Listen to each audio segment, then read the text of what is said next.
بتاؤں، جب بچہ ایسے درد بھری نظر سے ماں کی طرف دیکھتا ہے نا، کلیجے کٹ جاتے ہیں۔ اے میرا اللہ اس ماں سے زیادہ مہربان ہے۔ اے ہے یہ ظلم نہ کرو، یہ ظلم نہ کرو۔ پورا مہینہ گزر جائے ایک نماز نہ پڑھو، یہ کیسا ظلم ہے۔ جمعہ بھی چھوڑ دو، سال ہا سال گزر جائیں کبھی قرآن کھول کے نہ دیکھو۔ ایک دن بھی ایسا نہ گزرے جس میں تم گالی نہ نکالو۔ روزانہ ہی ماں بہن کی گالیاں، روزانہ ہی ماں بہن کی گالیاں۔ ایسا مہربان اللہ، ایسا کریم اللہ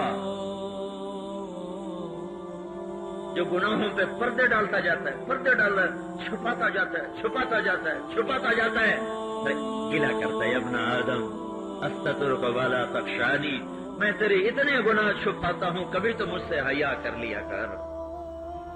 ہاں، جب ایک ذمہ دار نوکر پر ظلم کرتا ہے، تنخواہ روکتا ہے، وہ بھی اسی کی صف میں کھڑا ہوا ہے۔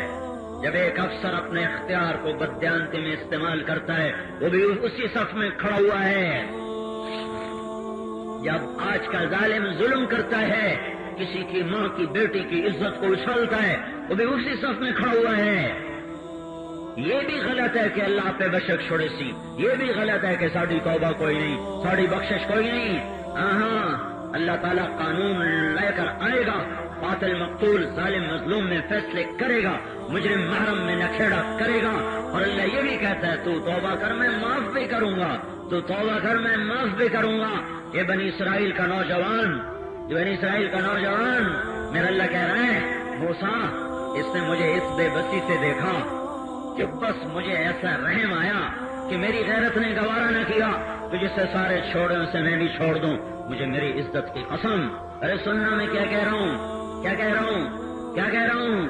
مجھے میری عزت کی قسم اے موسیٰ، اگر اس وقت مجھ سے پوری دنیا کے گناہ گاروں کی بخشش مانگتا تو اس کی طفیل میں سب کو معاف کر دیتا۔